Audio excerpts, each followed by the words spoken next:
Hello दोस्तों, कैसे हैं आप। आज की कहानी है स्वार्थी रिश्ते। अरे रमन, तू आ गया। हम तो तेरा ही इंतजार कर रहे थे। रमन घर के बाहर कार पार्क कर बरामदे में आया ही था कि देखा माँ बाबूजी अपना सामान के साथ कहीं बाहर जाने के लिए तैयार खड़े थे। इतने में कैब भी आ गई। आप लोग कहीं जा रहे हो? रमन ने पूछा। हाँ, हम छोटे के पास जा रहे हैं। यहाँ तो बहू से हमारा काम ही नहीं होता। कब तक हम बूढ़ा बूढ़ी उसकी सेवा चाकरी करेंगे। इसलिए सोचा कि छोटे बेटे के पास ही चले जाएं। वैसे भी छोटी बहू कब से बुला रही है। अच्छा, सुनंदा तो घर पे ही है ना? नहीं नहीं, उसके ससुराल वाले कब से फ़ोन कर रहे हैं, तो वह भी अपने ससुराल के लिए अभी थोड़ी देर पहले ही निकली है। रमन एकटक अपने माता पिता को देखते रह गया। कुछ बोला नहीं।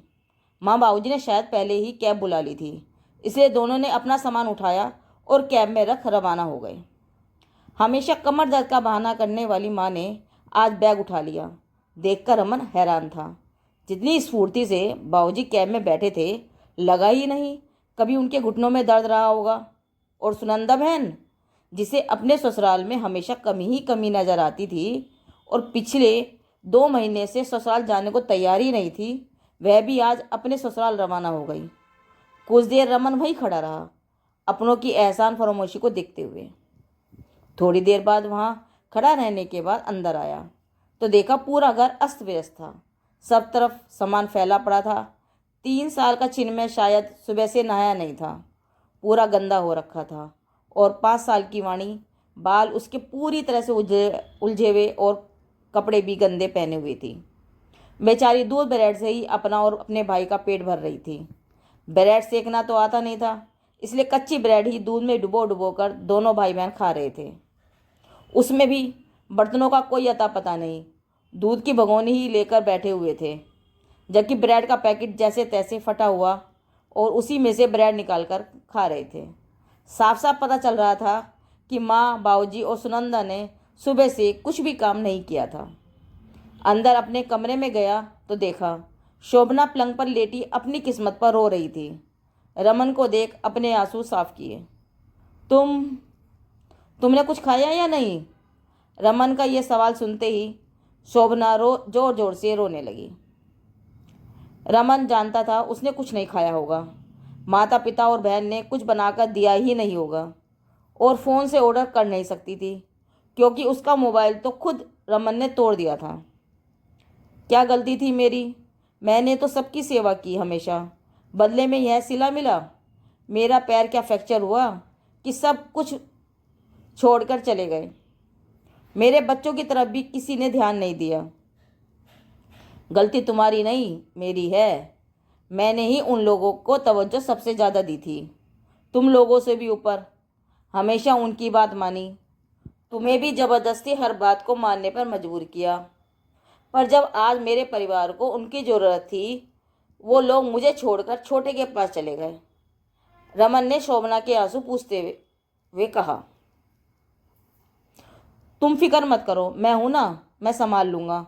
बस तुम हिम्मत बनाए रखना, ठीक है?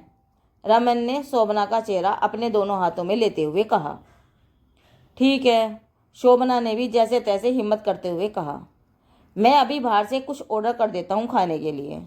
जब तक खाना आता है तब तक मैं बच्चों को थोड़ा तैयार कर देता हूँ। उसने फ़ोन पर खाना ऑर्डर किया और बच्चों को बुला उनके हाथ पैर धुलाकर ढंग के कपड़े पहनाए। पापा के हाथों तैयार होते ही दोनों बहुत खुश थे। अपनी मम्मी को बार बार दिखाने आ रहे थे, देखो पापा हमें तैयार कर रहे हैं। मम्मा देखो, मम्मा देखो, पापा ने मेरी चोटी बनाई। नन्हा चिन्मय ज़्यादा बोल नहीं पाता था, सिर्फ अपनी ड्रेस पर हाथ रखकर इतना ही बोला, पापा, मम्मा, पापा। अपने बच्चों को इतना खुश देखकर शोभना को याद आया वो दिन जब वह दुल्हन बनकर इस घर में आई थी। रमन घर का बड़ा बेटा, सास ससुर, देवर प्रवीण और एक शादीशुदा नंद सुनंदा थी, जो अपने ससुराल में कम और मायके में ज़्यादा दिखती थी। बेटे से पहले बेटी का विवाह किया गया था। रमन अपने माता पिता और परिवार को बहुत मानता था। अपनी इच्छा और खुशियों के ऊपर अपने परिवार को रखता था, इसलिए शोभना के लिए कई तरह के नियम और कानून थे। ननन जहाँ हर 10 दिन बाद अपने मायके आकर बैठ जाती थी, और महीनों वहाँ से उठकर नहीं जाती थी, वहीं शोभना के लिए उसके मायके जाना न के बराबर ही था। सुबह जाओ और शाम को आ जाओ। घर का सारा काम शोभना को अकेले ही करना पड़ता था। शोभना का पूरा दिन घर में काम करते हुए ही बीत जाता। रमन और शोभना अगर कहीं घूमने जाते तो पहले सुनंदा और सास उठ जाने को तैयार हो जाते। अगर नहीं गए तो पहले सबका खाना तैयार कर कर जाना पड़ता। शादी से पहले शोभना जॉब में भी करती थी, पर शादी के बाद उसे जॉब छोड़ना पड़ा। रमन के अनुसार माता पिता की सेवा करना उसका फर्ज था। सुबह से शाम मशीन बनी शोभना अकेले काम करती और बाकी सब फरमाइश करते रहते थे। एक दो बार नौकर रखने के लिए कहा तो रमन ने मना कर दिया, क्योंकि सास ससुर को नौकर चाकर का काम पसंद नहीं आता था, इसलिए नौकर भी नहीं रखने देते थे। जब वाणी हुई तब तक प्रवीण की भी शादी हो चुकी थी। देवरानी निशा ने आकर सब संभाल लिया था, पर सास ससुर और नंद का रवैया वैसा ही रहा।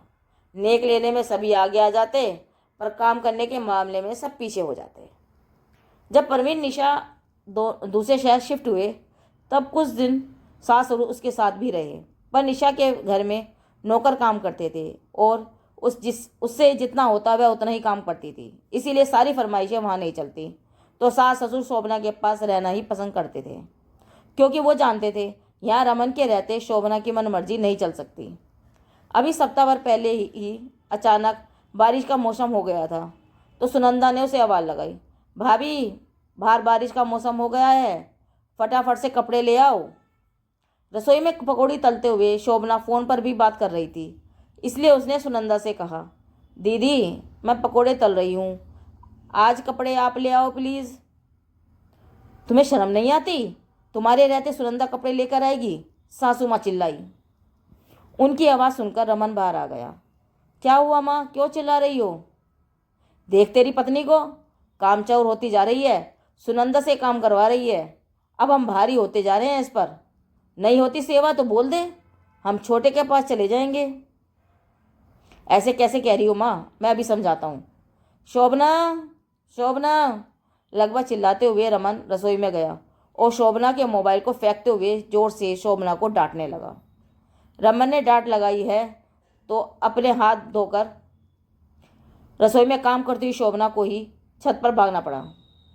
कपड़े उतार कर लाते समय शोभना का रास्ते में पैर फिसला और सीढ़ियों से नीचे गिर गई और पैर फ्रैक्चर हो गया। शोभना की चीखने की आवाज़ सुनकर रमन दौड़ता हुआ आया और उसे गोद में उठाकर फटाफट कार में बैठाकर हॉस्पिटल ले गया, जहां उसके दाहिने पैर में मेजर फ्रैक्चर बताया गया, जिसे ठीक होने में लगभग 1.5 से 2 महीने लग जाएंगे।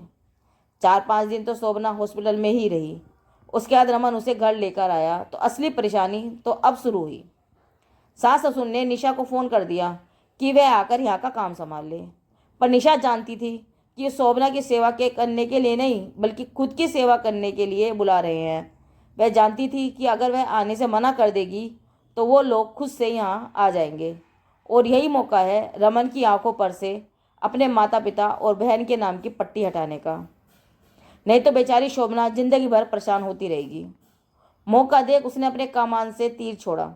बाबूजी, मेरा तो आना नहीं हो पाएगा।